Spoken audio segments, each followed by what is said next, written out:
Hi, and welcome to Wrangler Wednesday here at Jones Junction Chrysler Dodge Jeep Ram. Today, we're going to show you how to take the top off of a Wrangler Unlimited JL. And here in the first position, we unlock our top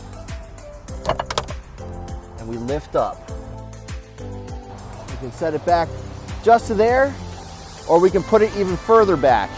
From here, we're going to open up the back gate. There's tabs on both sides. We're going to lift these tabs first.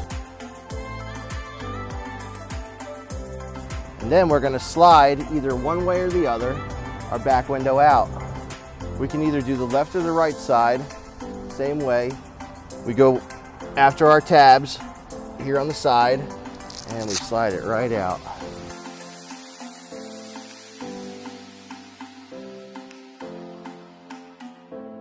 And then from here, you can pull the latch down and the whole assembly comes all the way back. And then there's a lock right here on both sides.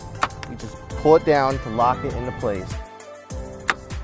And you just shut the gate and you're set.